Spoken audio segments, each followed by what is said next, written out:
Hello students, good morning and Jai Swaminarayan to all of you. Today I want to continue our unit 5. What's the evidence? Evidence, आपको मालूम है evidence का मतलब है पुरावा। क्या एविडेंस है? तो हमने लास्ट पीरियड में देखा था इंटरप्रिटेशन फर्स्ट हमने कंप्लीट किया था। So let we start interpretation second in activity 3। Activity 3 का इंटरप्रिटेशन सेकंड हम देखते हैं।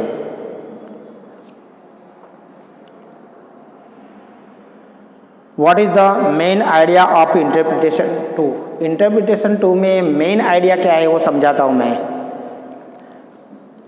The road not taken is one of the most misunderstood poem.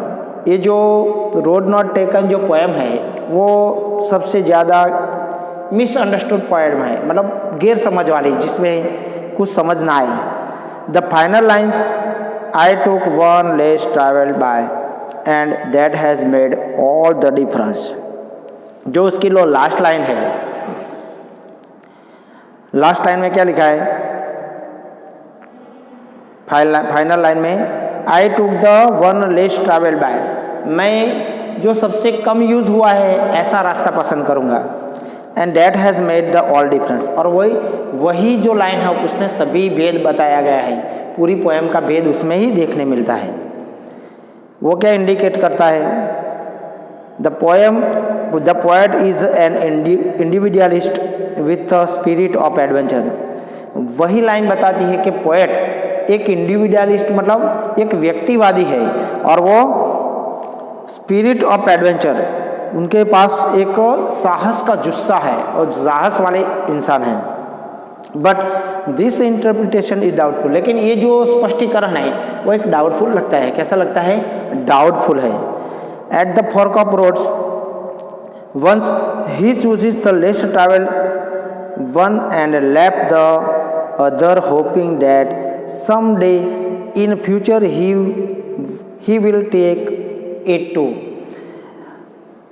जो पोएट है वो एक बार रोड के फर्क मतलब जो दो रास्ता जहाँ से डाइवर्स होते हैं वहाँ पे खड़े थे, और उनको पसंद करना था कौन से रास्ते पे जाना। तो उन्होंने ही चूजेस द लेस्ट ट्रैवल, उन्होंने जो कम लोगों ने पसंद किया है ऐसा रास्ता चुना।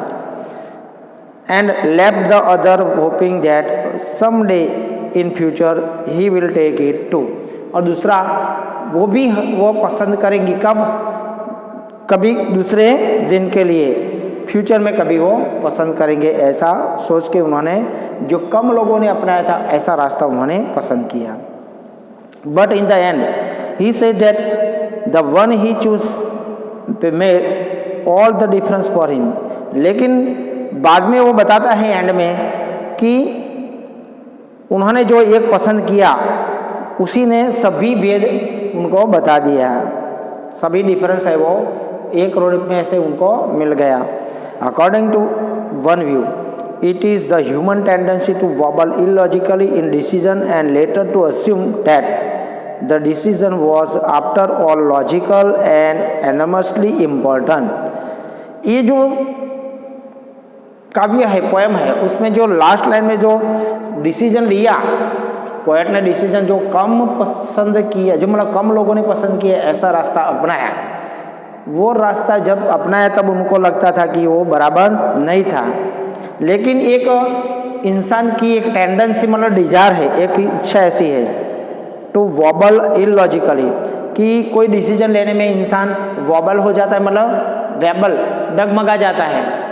कोई भी डिसीजन में इंसान डिसीजन लेने से कि उसका परिणाम क्या मिलेगा, अगर अच्छा होगा बुरा होगा, वो पछतावा तो नहीं होगा, रिग्रेट करेंगे, इसलिए इंसान वॉबलिंग हो जाता है, मतलब डगमगा जाता है। कोई भी डिसीजन में डगमगा जाता है। कब? कि उसको उसका रिजल्ट मालूम नहीं होता, तब वो डगमगा जाता है। तो ये जो पोएम है उसमें भी पोएट ये जीवन का रास्ता है, वो रास्ता चुनने में वो बहुत सोचता है। लेकिन इंसान जब ऐसी कोई डिसीजन लेना का होता है तब इंसान वॉबलिंग मतलब वॉबल इलॉजिकली, मतलब असंगत रूप से वो डगमगा जाता है।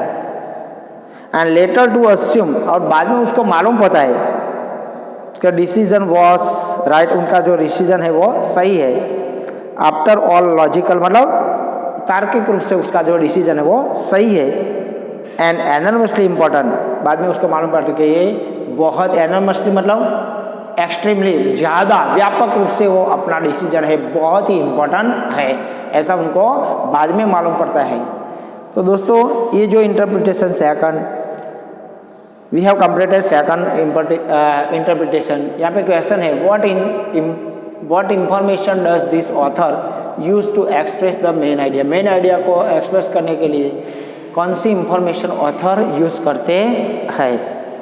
तो here the author talks about human psychology to express और justify the main idea. Main idea को जस्टिफाई करने के लिए यहाँ पे साइकोलॉजिकली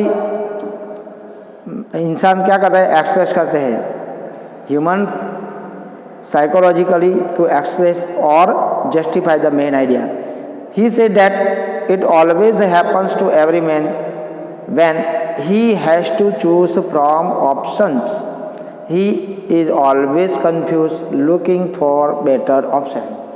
कोई भी इंसान अच्छे ऑप्शन के लिए चूज करने में क्या होगा, कंफ्यूज हो जाएगा। And even after choosing one he thinks of the others that he has not been able to choose। बाद में वो सोचता है दूसरे ऑप्शन के लिए जो उसने चूज नहीं किया था।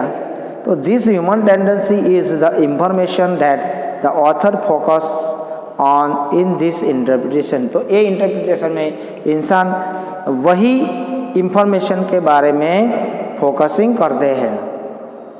नाउ इंटरप्रिटेशन 3 क्या है, तीसरा इंटरप्रिटेशन मतलब स्पष्टीकरण नंबर 3।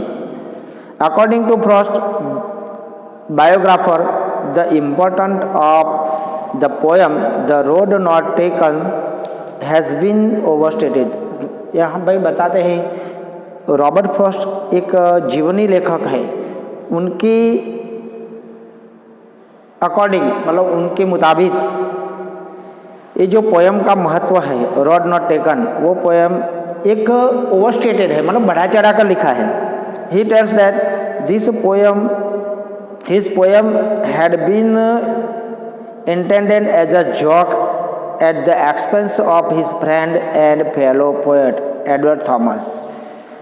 उनका जो फ्रेंड है एडवर्ड पोएट, उनका जो फेलो पोएट है, उनका साथी जो मित्र है, ज़्यादा एक जोक्स का व्यय करने के लिए ये बताया है, ऐसा वो बोलते हैं। For Thomas inevitably gave unnecessary attention to small matters to choose impossible to change। Thomas के लिए ये जो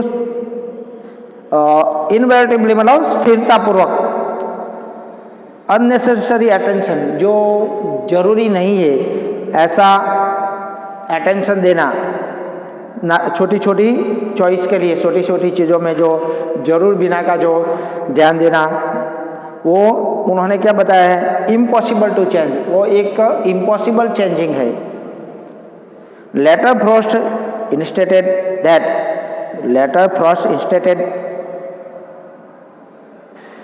इन his case the line and that has made all the difference. और बाद में वो इंस्टेटेड मतलब आग्रह करते हैं ये केस में, और वही वेद वह बताता है कि विच इज टेकन स्ट्रेट, कि जो वो सीधा रास्ता पसंद करते हैं, वॉज ऑल रॉन्ग, और वो सभी गलत है। Frost and Thomas went to long walks together. Frost और थॉमस ये दोनों लॉन्ग वॉक पे साथ में जाते हैं। Thomas would choose route to show his American friend a rare plant or special vista। Thomas वो क्या पसंद करेगा, he would choose a route to show his American friend, उसके जो अमेरिकन फ्रेंड है उसको बताने के लिए रूट पसंद करेगा और वो स्पेशल विस्टा वाला। But Thomas would regret the choice he made. Thomas would regret the choice he had made and would Sai over what he might have shown. लेकिन थॉमस को पछतावा होगा।